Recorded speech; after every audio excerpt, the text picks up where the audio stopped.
saya betul-betul melayani karena Tuhan. Saya tidak pernah, makanya saya tidak pernah perhitungkan. Tapi muncul dalam hatiku waktu itu.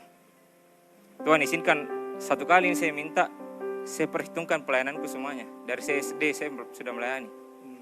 Tapi tidak lama setelah itu muncul tidak, saya tidak boleh perhitungkan pelayananku. Apapun yang saya minta itu, saya minta ke Bapakku bukan saya bilang Tuhan saya sudah melayani apa, bukan Tuhan. Saya minta sebagai anak. Bukan Tuhan, karena hitung-hitungan lagi. Saya tidak mau hitung-hitungan sama Tuhan. Ya. Tiba-tiba saya bilang, Tuhan tolong selamatkan mamaku. Dan saat itu juga saya mau berjanji gitu misalnya. Biasanya kan orang kalau minta sesuatu sama Tuhan, Tuhan saya janji Tuhan nanti kalau saya dapatkan yang saya mau, saya akan begini-begini. Saya akan, Tuhan kalau kau sembuhkan mamaku dalam kasih itu, biasanya orang berjanji, Tuhan saya akan melayani seumur hidupku, saya akan setia Tuhan. Tapi saya sudah melayani Tuhan, saya sangat setia dimanapun saya.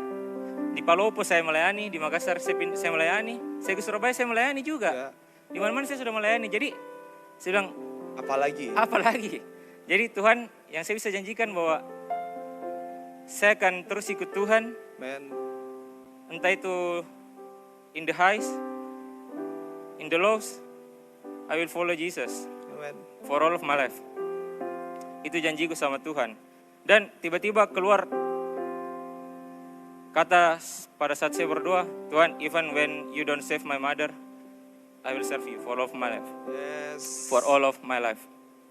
Jadi apapun hasilnya waktu itu, kan sudah bilang sama Tuhan. Saya sudah bilang sama Tuhan bahwa saya akan tetap ada Tuhan, dalam jalan Tuhan. Dan saya percaya dan tetap melayani Tuhan ya.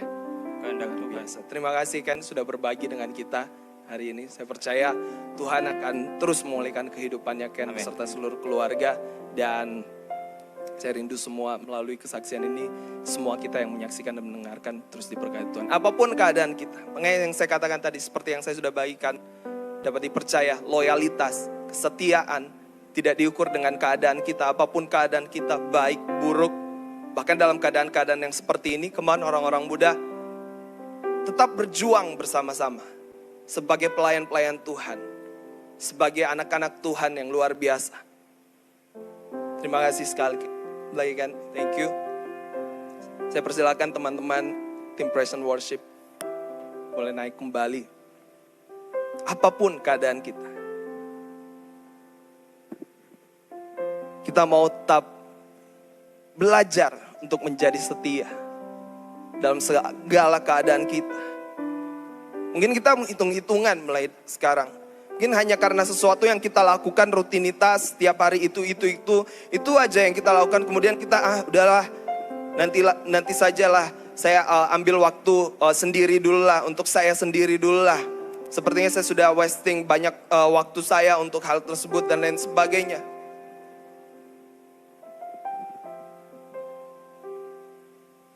Jangan menunggu kita ada dalam keadaan-keadaan yang mungkin menyesakan, baru kita mau datang sama Tuhan. Tuhan, saya mau setia. Tapi mulai dari sekarang kita belajar bersama-sama. Apapun keadaan kita, tetap melayani Tuhan. Tetap mengasihi Tuhan. Satu ayat terakhir di 2 Timotius 2 ayat 20 sampai 22. 2 Timotius 2 ayat 20 sampai 22. Dalam rumah yang besar bukan hanya terdapat perabot dari emas dan perak, melainkan juga dari kayu dan tanah. Yang pertama dipakai untuk maksud yang mulia, dan yang terakhir untuk maksud yang kurang mulia. Jika seorang menyucikan dirinya dari hal-hal yang jahat, ia akan menjadi perabot rumah untuk maksud yang mulia. Ia dikuduskan, dipandang layak untuk dipakai tuannya dan disediakan untuk setiap pekerjaan yang mulia. Sebab itu, jauhilah nafsu orang muda, kejarlah keadilan, kesetiaan, kasih, dan damai bersama-sama dengan mereka yang berseru kepada Tuhan dengan hati yang murni. Mari melakukan setiap pelayanan kita, setiap hal yang dipercayakan pada kita dengan hati yang murni. Orang-orang muda, mari sama-sama kita terus melayani Tuhan.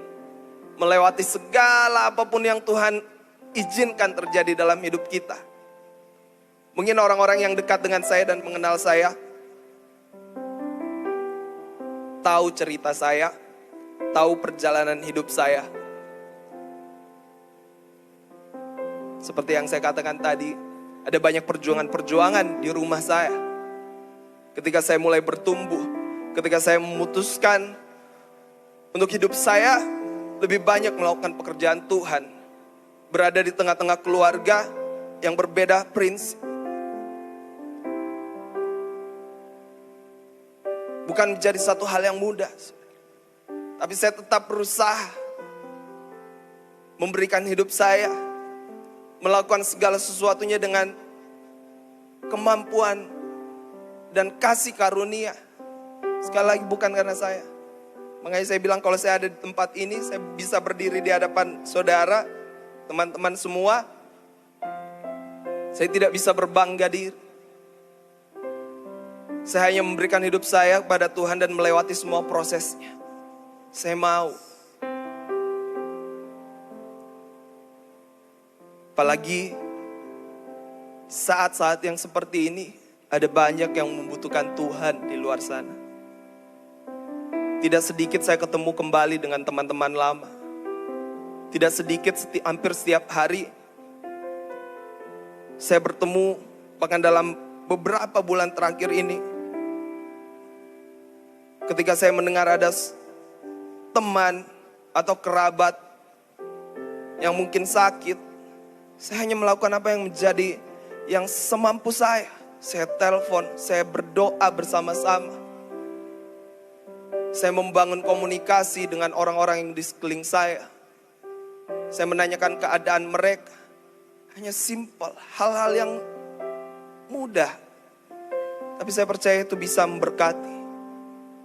Dan itu bisa membangkitkan, memberikan semangat dan pengharapan yang baru. Di keadaan yang serba sulit seperti sekarang ini. Mari bangkit menjadi pelayan-pelayan Tuhan. Tetap mengerjakan apa yang menjadi kehendak Tuhan dalam hidup kita. Fokus. Ingat bahwa segala sesuatu yang kita kerjakan, Tuhan akan perhitungkan, teman-teman. Saya percaya Tuhan tidak pernah tutup mata. Apa yang teman-teman korbankan hari-hari ini. Mungkinkah kuota saya habis? Hey, kalau saya mau menyaksikan di tempat ini kayaknya waktu saya tidak cukup, sudah habis. Modalnya hanya mau, loyal, setia. Dan percayalah bahwa Tuhan yang akan menyiapkan segala sesuatu yang teman-teman perlukan. Lakukan semuanya dengan hati yang murni.